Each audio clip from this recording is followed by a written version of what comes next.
Welcome to Don't Give Up on Testicular Cancer, a podcast where testicular cancer survivors, caregivers, and others who have navigated the cancer journey share their stories. The podcast comes to you from the Mallory Foundation, a nonprofit family foundation focused on educating about testicular cancer in honor and in memory of Mallory, who died in 2016 at the young age of 22 from testicular cancer. Had he survived, Max wanted to help young adults with cancer. This podcast helps meet that goal. Here now is your host, Joyce Lofstrom, Max's mom and a young adult cancer survivor.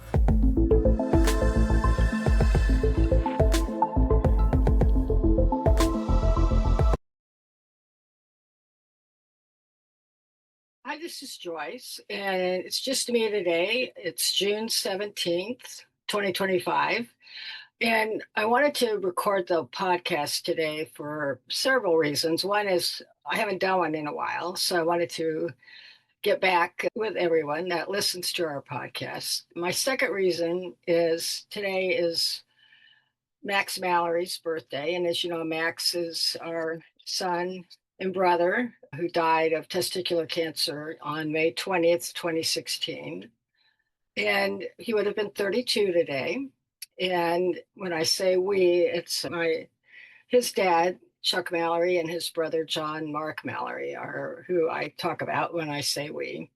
And so it's an honor to be able to just remember him in this way and talk to everyone. And so that's pretty much the purpose of this podcast. And as you can see, I'm fiddling with the equipment to make sure it's working correctly. And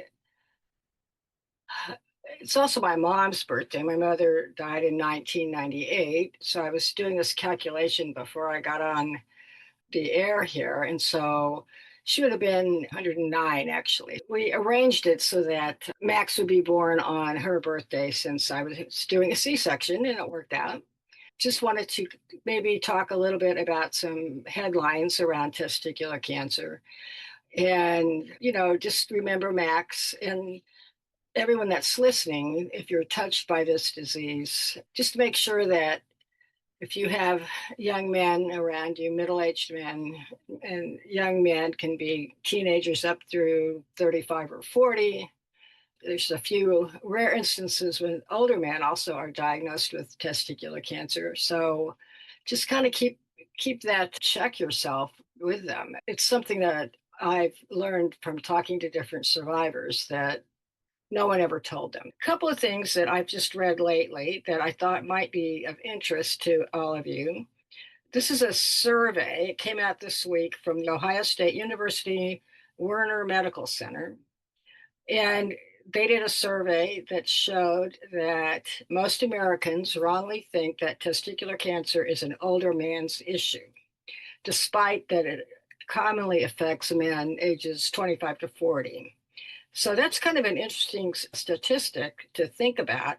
I think that's important because that's why a lot of men don't know about it, is no one's talked about it to them.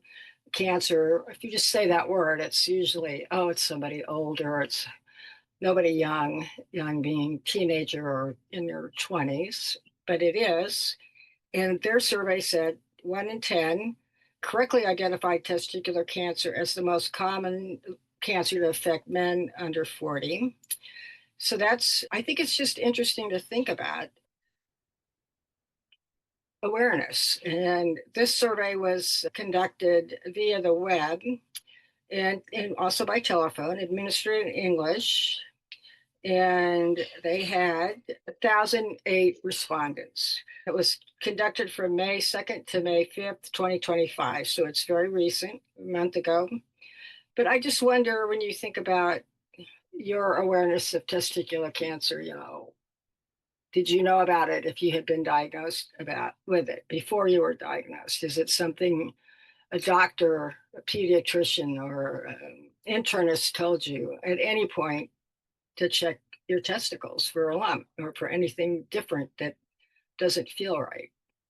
So that's one thing. I think it's a message that never gets old because it's still a message that people need to hear. I've talked to many, I'll say many people who had not heard of it, had not done anything. So that's one message for today is if you're listening and you're a man and you haven't, just do a monthly check. There's lots of information on the web from the different testicular cancer groups that they do show you how to do it with video, with shower cards that you can put in the shower. So that's a message. And I think another message was just an article I saw a couple of days ago, and it was about twins who were both diagnosed with testicular cancer.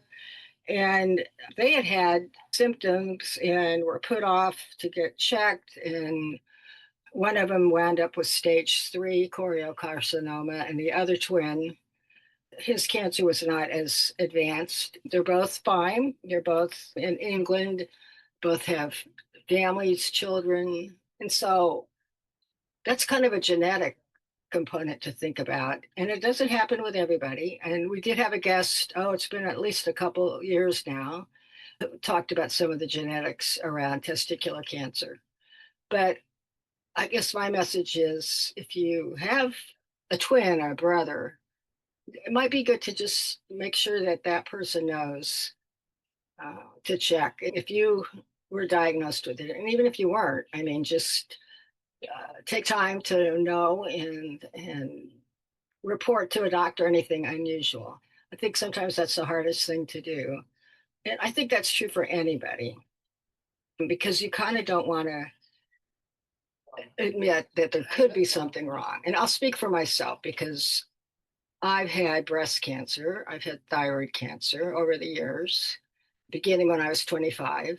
And, after a while, especially with the thyroid cancer, it would be they feel your neck, I feel this lump, and you kind of just don't. I didn't want it to. I wanted to know what it was, but I also thought, oh, I don't want to go through any of this again, any surgery, anything. And it's kind of that attitude of, oh, if I don't say anything, maybe, in a month or so it'll go away, which of course it didn't. And my thyroid cancer was really caused from radiation when I was a teenager for zits. And that's not a treatment now. Thank goodness dermatologists don't do that. But back in the 60s and the 70s, they did, at least where I was in Kansas City. So that's pretty much what caused the thyroid cancer because they would radiate your face, but they'd cover up your chest, but not your neck. And so that's how it got to my neck.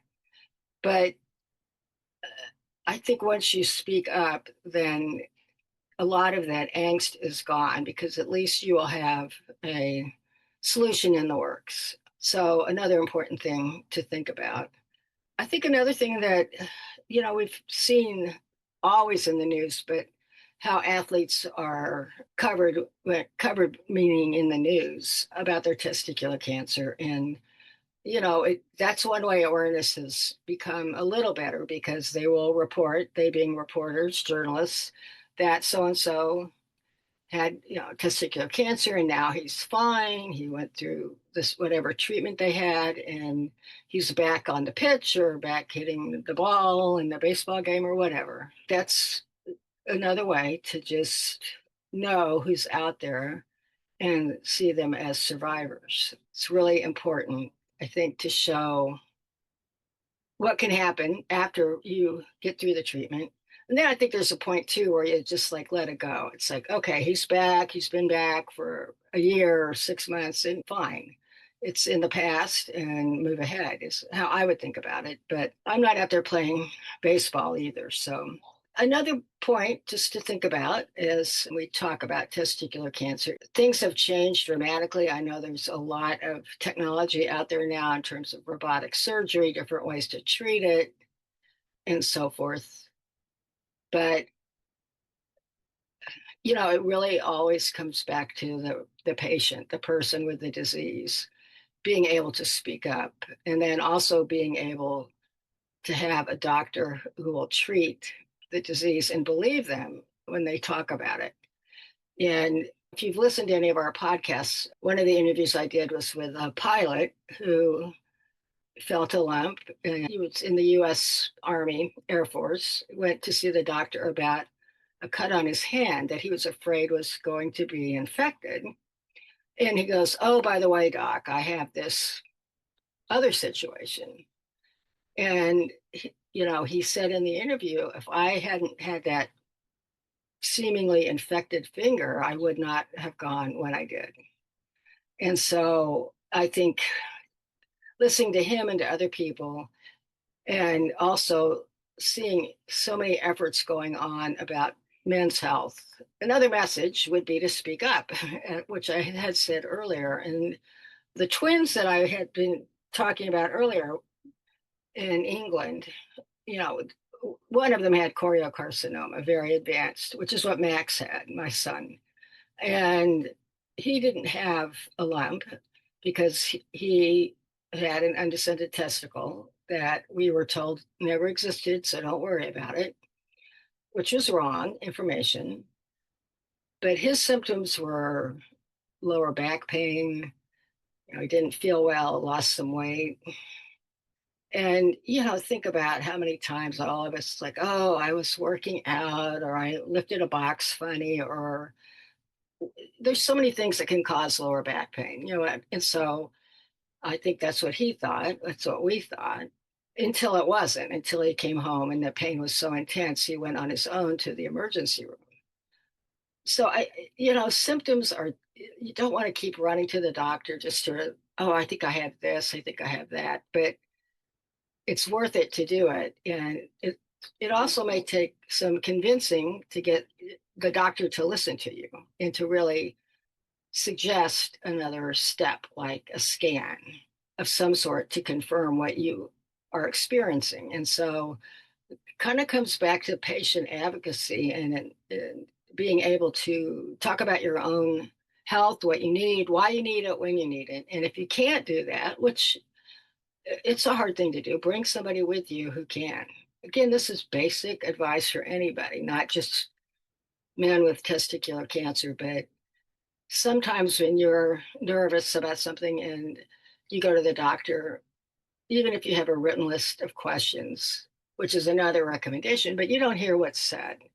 But if you have another person there, which I have done with different visits, that person can take notes, can be your advocate and be the person to ask some questions and make sure you know what's happening. So those are just as I think about today with Max and what he went through and how it turned out. But the point that's so important for any kind of cancer are the different support groups that are out there that will help men find whatever they need, the right doctor or support person who's been through the same kind of cancer that you could talk to, things like that. And so when you think about your health, just remember to do that. Remember to call on those types of resources, look them up online. I mean, we have them on our website, the Max Mallory Foundation. If you just Google testicular cancer, you will see different organizations come up that have the same information. They have support groups. They have, remote services that can help you if you live somewhere where those services aren't available in person. And so I guess today's message is just really take care of yourself and, be aware. And I'll end with just a kind of a personal note here. I don't know if you can see it if the lighting's good enough, but the jacket I have on is my mother's wedding jacket from 1947. It's a pinstripe suit. I just have on the jacket that I've kept over the years. She was a little bit more petite than I am, but I can wear it. It's a very attractive kind of blue color. The purple t-shirt, I'll just change this is from a video game. It's Max's t-shirt that when he had his internship senior year and eventually a job with this organization in Whitewater, Wisconsin, where he went to school. And so it's kind of an honor to both of them, a remembrance. And that's pretty much it. We just wanted to make sure that, don't give up on testicular cancer is here, and We hope that our podcasts have been helpful and, you know, just take care of yourself and enjoy the summer. So that's it. Thank you for watching this episode of Don't Give Up on Testicular Cancer. If you enjoyed this podcast, please subscribe to our program on your favorite podcast directory. You can also visit the Max Mallory Foundation at www.maxmalloryfoundation.com/podcast to listen to previous podcast episodes or donate to the foundation.